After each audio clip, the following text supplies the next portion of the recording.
9वीं कक्षा हिंदी। बच्चों, इस वीडियो में हम हजारी प्रसाद द्विवेदी जी का लिखा हुआ कबीर, जो कि एक पूरक पठन है, सीखने जा रहे हैं, पढ़ने जा रहे हैं। हजारी प्रसाद द्विवेदी। पहले जो लेखक है उनका परिचय। उनका जन्म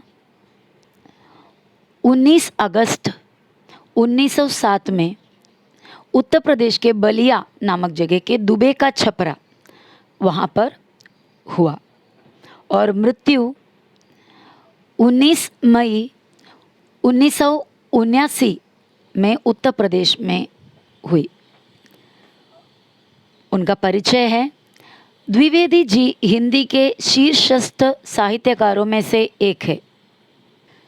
शीर्षस्थ यानी टॉप मोस्ट में, एकदम बड़े, मतलब टॉप पोजीशन में जो साहित्यकार है, जो लिटरेचर लिखने वाले लोग हैं, उनमें से उनका बहुत ही ऊंचा नाम है या स्थान है।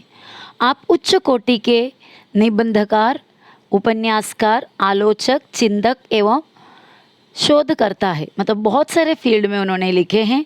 निबंधकार है, उपन्यास लिखे हैं, आलोचक यानी क्रिटिक है, चिंतक और शोधकर्ता भी है, मतलब रिसर्च भी करते हैं यही साहित्य के फील्ड में।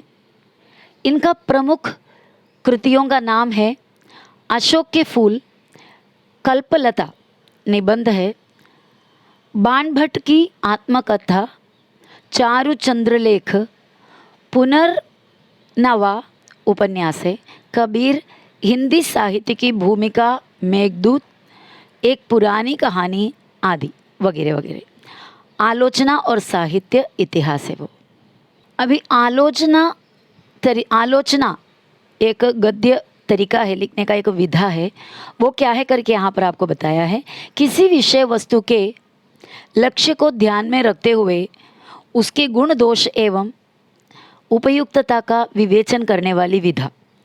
हम हिंदी में, इंग्लिश में इसको क्रिटिसिज्म कहते हैं। क्रिटिक्स लिखना यानी किसी व्यक्ति के कोई और बुक्स वगैरह लिखा हुआ है या कोई वस्तु का बारे में उस पर लक्ष्य करते हुए उसका अंदर क्या अच्छी बात क्या है, यानी गुण क्या है, और दोष यानी उनमें क्या मिस्टेक्स है या क्या दोष है, और उसका यूज़ क्या है, ये सभी के बारे में डीपली स्टडी करके लिखने वाला जो विधा होती है, जो स्टाइल है, उसको आलोचना कहते हैं। प्रस्तुत पाठ में द्विवेदी जी ने संत कबीर के व्यक्तित्व, उनके उपदेश, उनकी साधना, उनके स्वभाव, ये सभी के विभिन्न गुणों के, मतलब अलग अलग तरीके के गुणों के बड़े ही रोचक ढंग से, यानी बड़े ही दिलचस्पी तरीके से, बहुत दिल को छूने जैसे तरीके से स्पष्ट किया है, क्लियर किया है। हिंदी साहित्य के 1000 वर्षों के इतिहास में कबीर जैसा व्यक्तित्व लेकर कोई लेखक उत्पन्न नहीं हुआ। हिंदी के साहित्य के जगत में हजारों वर्ष के इतिहास में, यानी हिस्ट्री में आप खोजोगे तो कबीर के जैसा व्यक्तित्व, पर्सनालिटी लेकर कोई भी लेखक उत्पन्न नहीं हुआ, मीन्स जन्म नहीं हुआ। महिमा में ये व्यक्तित्व केवल एक ही प्रतिद्वंदी जानता है। मतलब महत्व के, मतलब ऊंचाई या ग्रेटनेस के मामले में ये जो व्यक्तित्व है, यानी कबीर के जो व्यक्तित्व के केवल एक ही प्रतिद्वंदी, यानी उनको कम्पीट करने, यानी उनके अगेंस्ट या उनसे कंपटीशन करने लायक, यानी उनके जैसा थोड़ा बहुत एक ही एक व्यक्तित्व को जानता है, जो कि कौन है? तुलसीदास। परंतु तुलसीदास और कबीर के व्यक्तित्व में बड़ा अंतर था। अंतर यानी फर्क। तुलसीदास और कबीर एक दूसरे के मुकाबले करने लायक दो व्यक्तित्व, दो पर्सनालिटीज़ थे, लेकिन तुलसीदास और कबीर के दोनों के व्यक्तित्व में बहुत ही बड़ा अंतर था।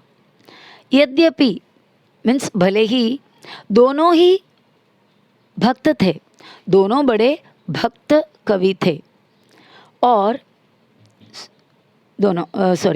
यद्यपि दोनों ही भक्त थे, परंतु दोनों स्वभाव, संस्कार और दृष्टिकोण में एकदम भिन्न थे। भिन्न यानी अलग, लेकिन दोनों के जो स्वभाव है, दोनों के जो नेचर है और संस्कार है दोनों के, और दृष्टिकोण, यानी दृष्टिकोण बोलेगा तो जो नज़रिया दोनों को चीज़ों के ऊपर देखने का जो नज़रिया है, दोनों ने चीज़ों को दोनों के अपने अपने जो व्यूज़ है वो बहुत ही अलग अलग थे।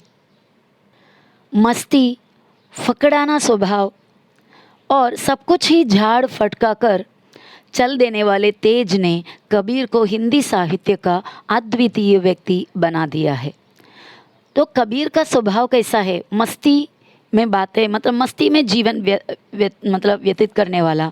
फकड़ाना स्वभाव मतलब जो सब कुछ छोड़ छाड़ कर, फटकार कर निकल जाने वाला, यानी अगर बुरा हालत में भी एकदम मस्ती में रहने वाला, बहुत ही गरीबी में भी बहुत ही फकड़ाना स्वभाव करने वाला, मतलब उसको इतना ध्यान नहीं देकर ज़िंदगी को बिंदास रहने वाला जो आदत, और सभी चीज़ को छोड़ छाड़ कर चल देने वाला जो तेज, ये सभी गुण कबीर को हिंदी साहित्य का अद्वितीय बना दिया। अद्वितीय मतलब जिनके समान कोई और होता ही नहीं, वैसा एक व्यक्ति बना दिया है। उनकी वाणी में सब कुछ को पाकर उनका सर्वजयी व्यक्तित्व विराजता रहता है, यानी उनकी वाणी में, उनकी बोली में सब कुछ सामने आ जाता है और हमेशा उनका व्यक्तित्व सर्वजयी रहता था। उसी ने कबीर की वाणी में अनन्य साधारण जीवन रस भर दिया है। वही कबीर की जो वाणी है या कबीर की जो स्वभाव है, जो सर्वजयी व्यक्तित्व है, उस व्यक्तित्व के वजह से उनकी वाणी में हमेशा एक अनन्य साधारण जीवन रस, यानी जीवन रस, एक लाइफ फोर्स, एक ऐसा एनर्जी भर दिया जाता था। कबीर की वाणी का अनुकरण नहीं हो सकता। अनुकरण करना यानी कोई फॉलो वैसे के वैसे बनाना, इमिटेट करना, सिमुलेशन करना यानी उसका नकल करना, ये होता नहीं था। अनुकरण करने की सभी चेष्टाएं व्यर्थ सिद्ध हुई है। उनकी वाणी का अनुकरण करने का सर्व चेष्टाएं यानी सभी कोशिशें, सभी प्रयास व्यर्थ यानी बेकार सिद्ध हुई है, मतलब व्यर्थ साबित हो गया है। कबीरदास की वाणी वो लता है जो योग के क्षेत्र में भक्ति का बीज पड़ने से अंकुरित हुई थी। कबीरदास की वाणी के बारे में और बता रहा है, वो लता है। लता यानी जो क्लाइंबर होता है, यानी जो वेल, वो झाड़ है जो योग के क्षेत्र में। अभी योग का मतलब क्या होता है? योग मतलब जुड़ना, आत्मा और परमात्मा का जो जुड़ना, उसे योग कहते हैं। जो योग क्रिया है वगैरह करते हैं, मतलब योगासनास वगैरह करते हैं, उनका जो मेन मकसद होता है कि आत्मा परमात्मा का मिलन।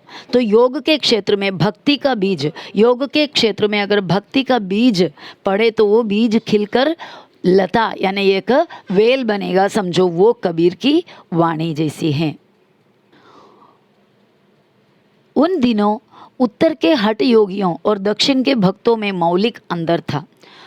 कबीर के ज़माने में उत्तर भारत के, नॉर्थ इंडिया के हठ योगियों यानी बहुत ही ज़्यादा तपस्या करने वाला, योगा के क्षेत्र में बहुत ही ज़्यादा डीपली सब कुछ छोड़ छाड़ कर रहने वाले जो साधु संतों में, और दक्षिण के भक्त, दक्षिण भारत में जो भक्त लोग होते थे, जो बहुत ही शालीनता से, बहुत ही एकदम सिंपल लाइफ जीने वाले, साधारण लाइफ जीने वाले या साधारण से भी छोटे लाइफ जीने वाले जो भक्तों में, दोनों में बहुत ही मौलिक अंदर था, यानी बहुत ही डीप, बहुत ही फंडामेंटल। मौलिक यानी बहुत ही बेसिक डिफरेंस था, अंदर यानी डिफरेंस।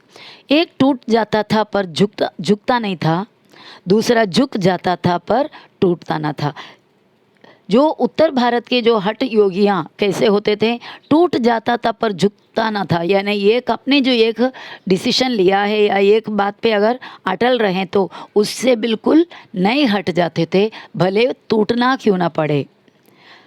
दूसरा लेकिन झुक जाते थे, यानी बातों में या थोड़ा नम्र हो जाते थे, झुक जाते थे, लेकिन क्या नहीं होता था? टूटता ना था। यानी दोनों में बहुत ही ज़्यादा बड़ा फर्क था। एक के लिए समाज की ऊंच नीच भावना मजाक और आक्रमण का विषय था, दूसरे के लिए मर्यादा और स्फूर्ति का। तो उत्तर भारत के जो हठ योगियों के लिए जो समाज की ऊंच नीच का जो भावना है, जो भेदभाव का वगैरह जो भावना है, वो मजाक लगता था और आक्रमण करने का, यानी उनके अगेंस्ट आवाज़ उठाने का विषय लगता था। तो दूसरे के लिए वही समाज के ऊंच नीच भावनाएं अपने लिए जो बहुत ही मर्यादा, बहुत ही स्फूर्ति, यानी उनके लिए एनर्जी देने लायक होता था, ये उनके जीवन में बहुत ही बड़ा स्थान उसके लिए हुआ करता था। संसार में भटकते हुए जीवों को देखकर करुणा के अश्रु से वे कातर नहीं हो आते थे, बल्कि और भी कठोर होकर उसे फटकार बताते थे। तो ये उत्तर के जो हठ धर्मियाँ होते थे, हठ योगियाँ होते थे, उनके जैसे कबीर का भी इस तरह होता था कि संसार में जो भटकने वाले लोग हैं, ऐसे जो जीव है, उनको देखकर करुणा यानी दया के आंसू वो बहाकर कातर हो नहीं जाते थे, यानी भयभीत होते थे या उनके बारे में इतना बुरा नहीं सोचते थे या बहुत ही दयामय आते नहीं थे, बल्कि और भी कठोर होकर, यानी और भी गुस्से में आकर, एक ही और भी कठिन होकर उसे फटकार बताते थे। यानी फटकारना मतलब कड़ी बात कहकर लोगों को चुप कराना या किसी को चुप कराना, यानी उनके अगेंस्ट, उनके खिलाफ बात करके उनको सही क्या है सीधे सीधे मुँह तोड़ जवाब देते थे। वे सर्व जगत के पाप को अपने ऊपर ले लेने की वांछा यानी इच्छा, आग्रह से ही विचलित नहीं हो पड़ते थे, बल्कि और भी कठोर और भी शुष्क होकर सुरत और विरत का उपदेश देते थे।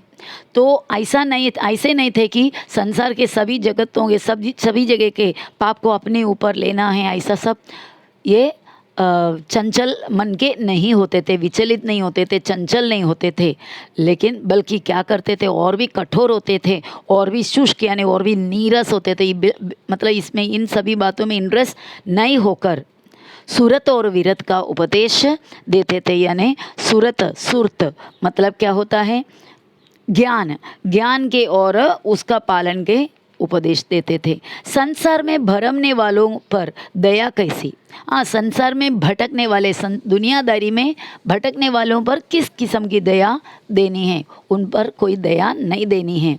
मुक्ति के मार्ग में अग्रसर होने वालों को आराम कहाँ। जो मुक्ति के मार्ग है, मोक्ष के मार्ग है, मोक्ष के रास्ते पर अग्रसर होने वाले यानी आगे बढ़ने वाले, अग्रसर होना यानी आगे बढ़ने वालों में उनको कोई आराम कहाँ है, उनको आराम नहीं है। कर्म की रेख पर मेख न मार सका तो संद कैसा। अगर किसी के कर्म में, अपने कर्म से अगर कर्म की रेख पर मेख न मार सका यानी उस पर कील मार सका नहीं, मतलब उसको बदला न जा सका, तो फिर वो संद किस काम का।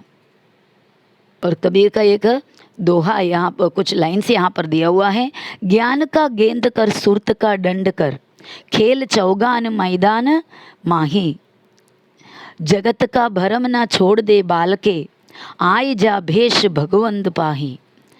तो कबीर का कहने में यह है कि ज्ञान का गेंद कर, ज्ञान को तुम गेंद बना, गेंद क्या है, बॉल बना, सुरत का दंड कर, सुरत यानी नॉलेज, सुरत यानी ध्यान, सही मीनिंग क्या होता है, ध्यान, याद। तो ज्ञान को गेंद बना और सुरत को क्या बना, डंडा बना। खेल चौगान मैदान में ही यानी चारों तरफ खेल, मैदान में तुम उसी को रखकर खेलो, यानी ज्ञान से इस दुनिया नामक मैदान में तुम खेलो। जगत का भरम ना छोड़ दे बालके, यानी जगत के पीछे, दुनियादारी के पीछे भटकना तुम छोड़ दे इंसान।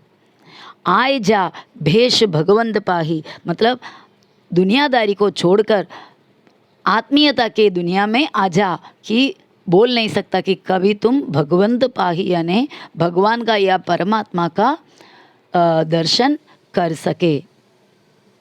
ज्ञान का गेंद कर सुरत का दंड कर, खेल चौगान मैदान माही, जगत का भरम ना छोड़ दे बालके, आय जा भेष भगवंत पाही। मतलब किस भेष में अगर आप अच्छे दुनियादारी को छोड़कर आत्मीयता के राह पर चलोगे तो किस भेष पर आप परमात्मा का दर्शन करेंगे ये पता नहीं। तो बच्चों, एक जो पूरक पठन है थोड़ा बड़ा सा लेसन है, इसलिए यहाँ पर मैं इसको बंद करके बाकी जो हिस्सा है अगले वीडियो में हम करेंगे, ठीक है।